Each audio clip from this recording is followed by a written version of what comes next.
Guys, what is going on? Welcome back to my channel. You know why you clicked on this video. We're talking about the premiere of the Real Housewives of Salt Lake City. This went down as definitely the best premiere of any housewife franchise ever. That's my opinion. We are gonna break it all down right now. Y'all know the drill. Click and subscribe, like, blah, blah, blah. We're not wasting any time. We're getting right into it. So as most housewife premieres go when it's a new city, we take those first few scenes to learn about all the ladies, their background, meet their family, blah, blah, blah. Well, let me tell you, Bravo paid no expense with this premiere. Yes, we got to meet all the ladies. Yes, we got to meet their families. Yes, we got to, learn about their backstories. But we also got a vow renewal. We also got a birthday party. We also got not one, but two sets of drama that will unfold all throughout this season. Oh my God. So the episode opens up at Jen's house, and we don't call it a house, it's Jen's chalet. This house, y'all, is motherfucking gorgeous. Jen, I'm moving in. I love everything about her. So she's having breakfast with her sons and her husband, and somehow they get to talking about sexting and STDs. Y'all, I'm shook. If you kiss a girl, you might be like, oh, she's cute. Guess what? You can contract herpes, probably AIDS. No. You can't make this shit up. The fact that they're discussing this over breakfast, just some casual breakfast conversation, NBD. I'm obsessed. Also, I'm obsessed with her background. She's Tongan and she's Hawaiian, and she's going to be featuring her heritage all throughout this season, which I am here for it. She's the first Tongan, Black, Asian, Hawaiian housewife to grace our screens, and Jen, I'm here for it. And she's engraving good morals into her kids. Her son is going to medical school to be a doctor. Great kids. And so we also find out, so Jen also started as a Mormon, but she left the church when she found out that the church does not accept Black people up until, I think she said, the 70s, which is theoretically is not that long ago. So she converted to Islam because her husband is Islam. So, Assalamu alaikum, bitches. I butchered that. Assalamu alaikum, bitches. I love her whole family dynamic, And I'm going to be talking really fast because we've got a lot of ground to cover. So now we're moving over to Heather Gay over at her business, Beauty Lab and Laser, where they have 15-minute Botox parking. That's my type of establishment. I need to get Botox. Mine is wearing off and I'm really due for a touch-up. When I can move my forehead, it ain't good. So the whole Mormon philosophy is perfection is attainable. It's one of the main beliefs of the Mormon church. So Heather cashed in on that. And she does Botox and she does all these beauty treatments and blah, blah, blah, blah. She cashed in on that cash cow, and she's laughing all the way to the bank with her $20 million beauty business. You better motherfucking slay. Heather, yes, I'm here for it. And she also has 3 daughters. So Heather, she's a purebred Mormon. She's from Mormon descent. Like I said, she has 3 daughters. They were raised Mormon, and now she's divorced. Her husband was from Mormon royalty, and she married into that. So she's now trying to navigate, single life. Good for you, girl. And, Heather loves everyone and everything that's not accepted by the Mormon church. Drinking and swearing and sex and gays and rap music and Black people and all of it. She loves it all. And I love how vocal she is about the LGBTQ, Black Lives Matter. So now let's move over to Meredith Marks and meet her and her family. So they're all getting ready for a hike, and I'm gonna say it, the relationship between Meredith and her son Brooks is just a little bit weird. That's my opinion, and I'm sticking to it. It's a little bizarre, y'all. Put a pause in that. The views that this franchise is giving us, I am here for it. So Meredith says that she's never lived outside of a city. So this is her first time in suburbia, and I feel like she's just a little bit like a fish out of water and flailing about, because this whole new lifestyle is new to her, because she's just used to like go, go, go, go, go and city life. So pump the brakes and slow down a little bit. But Meredith's husband, he still lives in Chicago, and he's back and forth from Utah and Chicago, still lives out there, has a business, working on getting money, working on building his business, working on building his brand. And we're gonna see their marriage struggles, because it's not as picture perfect as it's playing out right now. There's a lot of deep rooted issues between the both of them that will be aired out as the season goes on. Trust and believe. Seriously though, the views. Now moving over to Lisa Barlow, time to meet her and her family. She claims that she is Mormon 2.0. She's Mormon, but she doesn't follow all of the Mormon church rules. And I love that she's putting a sweater on her dog, because she doesn't want her dog to get cold. Hi, pretty girl. Oh my gosh, you look so pretty. John, I love her in this outfit. I feel like it depresses her, but she looks so cute. Like, that sweater does look very thin. I really wouldn't call that a sweater. It's more like a loose, it's like a tutu, a dress. But go on, girl, do your thing. So Lisa owns a luxury marketing firm and several brands of tequila, and she don't give no fucks. I'm sure other Mormons care that I own a tequila company. What's important is that I don't. How many fucks do I give? None. Also, I love the fast food obsession. Relatable and real. I want Taco Bell. A Baja Blast, nacho fries, and a cheesy gordita crunch. You want Wendy's? Yeah. I'm gonna get the churro one, the cinnamon one. They made 3 stops, y'all. Sonic, Taco Bell, and Wendy's. Now, if it ain't fucking relatable, I don't know what is. Seriously. Like, it's so relatable on a completely different level. So now let's move over to Jen and Heather. They are getting, well, Jen is getting some beauty treatment. She's getting Botox under her arms, and they're talking about planning a birthday party for Meredith, AKA Jen wants to plan a party for herself, which, go on, girl, do it. Strippers dangling their junk in her face doesn't seem like her vibe. This is a great idea. Bring it. So like I said at the beginning of this review, we're getting a vow renewal. Whitney is renewing her vows to her husband. They've been together for 10 years and they're doing it. Also, side note, Whitney's intro is so fun. I'm gonna be Bridezilla today. Also, another fun fact, Whitney and Heather are related. They're cousins. It gives me like New Jersey vibes, like Teresa and Melissa, and like Teresa and Kathy. It's a whole giving me New Jersey vibes, and I'm kind of actually here for it. Like, I love it. So we get to see how all these ladies are intertwined with each other. Some are related, some have known each other for years, and it's fun to see how everyone sort of intertwines and mixes together. Also, Whitney's dad, like, that is a wig. Like, that cannot be real hair.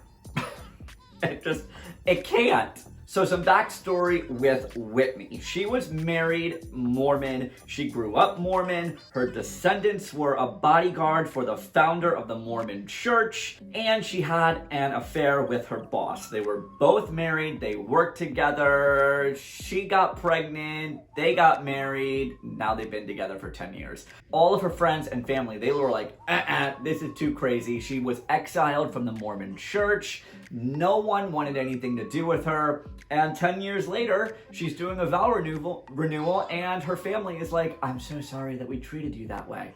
Well, No fucking shit. Took you 10 years. That's what she said. I mean, so good for her. Whitney looks like she's going to be a ball of fun. She is swinging around on a stripper pole. I mean, go on, girl. Get your life.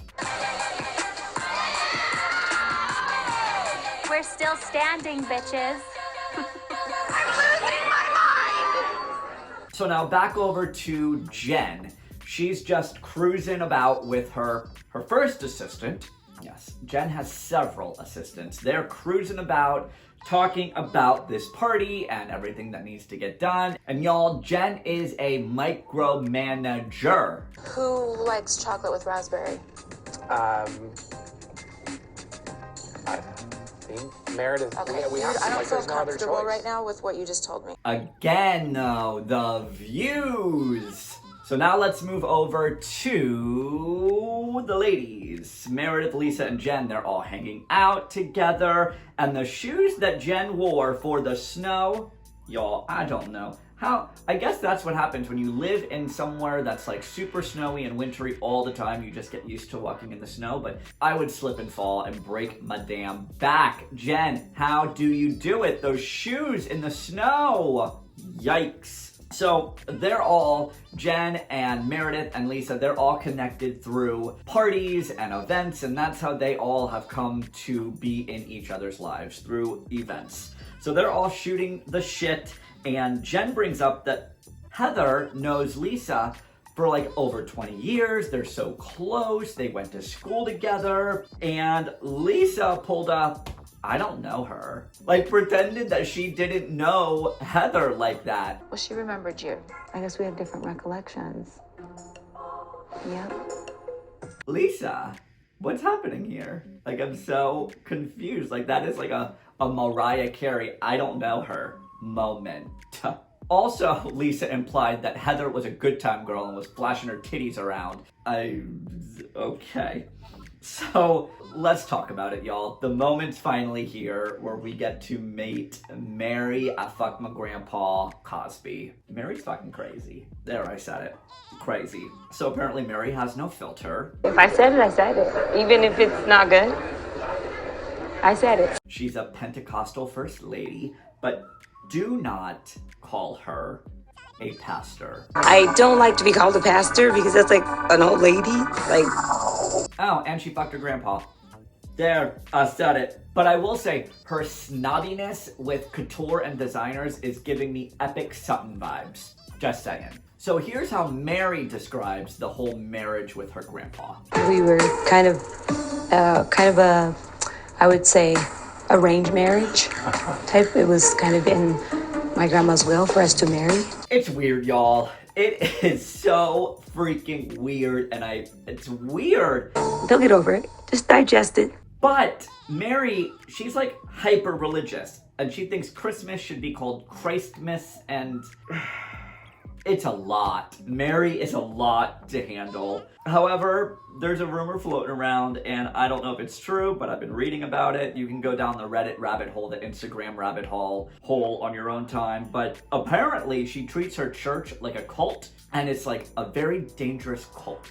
And she makes everyone like treat her like, you know, a god, and she's the god, and it's some weird fucking shit, y'all. Like, it's a con fucking business, and she's like cashing in and using religion to make money and like brainwash people, and it's like a fucked up weird situation. Just go down the rabbit hole on your own time. It's batshit crazy. So here's the tea, y'all. Whitney and Mary, they're having lunch. Whitney brings up the party that Jen is throwing for Meredith, her birthday party, and Mary doesn't think that she is going to be invited because her and Jen used to be really close but had a falling out.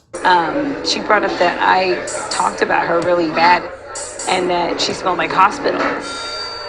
Yes, Mary said that Jen smelled like hospital. I can't make this shit up. Mary said that Jen smells like hospital.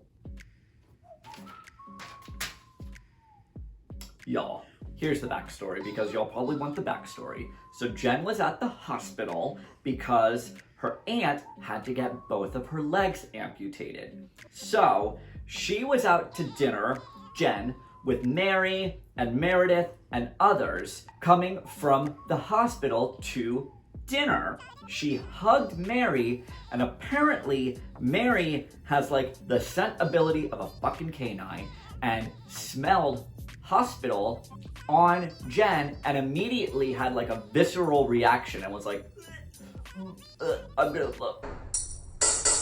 Like, bitch, hold it the fuck together. Like, because apparently Mary has like PTSD from the hospital. Like, it's some weird fucking fucked up shit. So Mary had PTSD, doesn't like the hospital, smells of hospitals freak her out, and went around and told everyone at the dinner that Jen smelled like hospital. Like, what? What? Just say like, oh my God, I'm so sorry. Like, I think the hospital smell is still on you and I'm having, just be upfront about it, you little fucking shady bitch. Like, bye. So, turns out Mary was invited to the birthday party hosted by Jen because Meredith had Mary on her guest list. So she was invited by default. Y'all, this is all this happened in the premiere and we are not even close to being done and there's something in my eye continuing, okay? So the day of the big party is here and Jen broke out the microphone. I want one of these microphones so badly. Everybody, office, right now. When this microphone comes out, you know there's a problem. Seriously, I would be a boss-ass bitch. I'm dying that microphone though. So this party literally is over the top. So here comes Heather.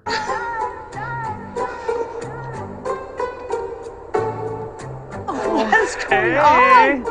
I just parked like 7 miles. Had to park in bumblefuck nowhere because there's a lot of people at the Jen Chalet. Side note, this was me all day during the premiere. I'm not ready for this. Jen is pretty much transforming her entire home without her husband knowing it. Like, she's getting rid of furniture, she's putting drapes up from like fabric from floor to ceiling. She is transforming her entire home for this freaking party. So, Jen and Heather are having a moment in Jen's bedroom, and Jen brings up what Lisa said about Heather and not really like knowing her. And that pushed Heather over the edge. I don't really remember her. What? What was her name? No memory. No memory at all.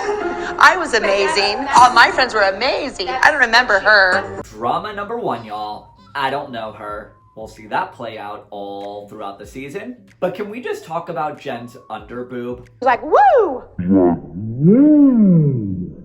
That's the real MVP of this episode. My face when, let the memes begin. So let's just talk about this scene. The scene with Meredith's son and all the rose petals and lighting the candles. It was a weird, creepy moment. That's just my opinion. I found it a little bizarro. So, Meredith's husband and Brooks's dad, he was in Chicago FaceTiming and wasn't even like there, and had Brooks, the son, lay out all these rose petals and light all these candles, and it was just like a weird romance novel scene, and it weirded me out. Like, why'd he have to set all that up, that like weird romance shit for his mom? Like, I'm sorry, just get like a dozen roses and a box of chocolates like a normal person. Like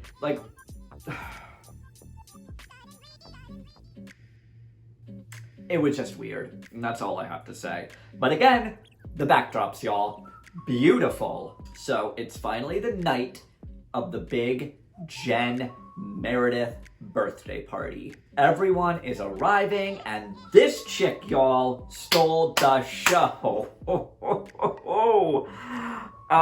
Wait, it's actually Meredith's birthday.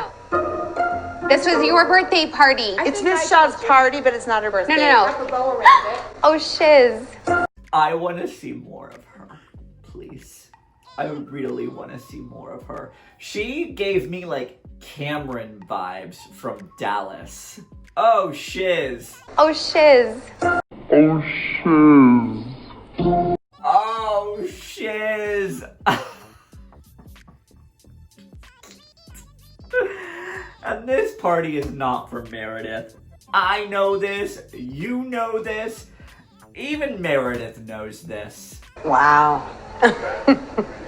Yes, it's my birthday, but the reality of it is, I knew this wasn't a party for me. Jen even had Tongan dancers to celebrate Jen's heritage. And we have our first shady producer moment of the season. What do Tongan dancers have to do with Meredith? So now Jen and Mary are going to discuss Hospitalgate, drama number 2. So, did Mary just say that she had all of her odor glands removed? I just had 12 surgeries on getting all my odor glands removed. The worst is I cannot with this bitch. I cannot. She took no accountability for the words that came out of her damn mouth. Like, she's being a rude bitch. Like, she couldn't even apologize. And Jen's aunt had to get her legs amputated, and you went around and said that she smelled like a damn hospital. Go fuck yourself. You fucked your husband. Like, I mean, you fucked your grandpa. She fucked her husband. He is her husband. Fucked your grandpa. And shots fired. So you went back and told her that I said she smelled like hospital and sick people? I absolutely did. This whole fight is like fucking insane. Mary is insane. She's insane. She is the villain for sure this season. And I mean, I don't know what you want me to do about your aunt. Her legs are gone. Why are you getting your legs cut off at 60? That means your diet's bad. You know, just like she didn't eat right. Like, drink water. Like, okay, we get it. guys, jaw dropped. Dropped on the floor. Dropped on the floor. Dropped on the floor. Season premiere, episode 1, and we already have a to be continued episode. Y'all, 2020 just gave us a gift from above, because the rest of this goddamn year is a fucking dumpster fire. So Bravo just gave us a gift from above. This was the best premiere I've ever seen. I laughed. My jaw was dropped. We had drama. We had a vow renewal. It was so good. So good. Like, here's what. It's a hybrid of all of the cities. Like, Beverly Hills for the fashion, New York for the humor, New Jersey because the weird intertwined related. We have Mary who fucked her grandpa. Heather and Whitney are cousins. Like, it's definitely giving me like in the family vibes, like Jersey. And Potomac because it's very like vulnerable and they're willing to talk about real shit. But don't sleep on the Real Housewives of Salt Lake City. It is so good. Go ahead and get yourself subscribed to my channel. Give this video a big thumbs up. Do not underestimate Salt Lake City. It was so fucking good. I have no words. I just said all the words. I have to go. It was so good. I forgot green jello. Oh, I suck. All right, bye. Started reading,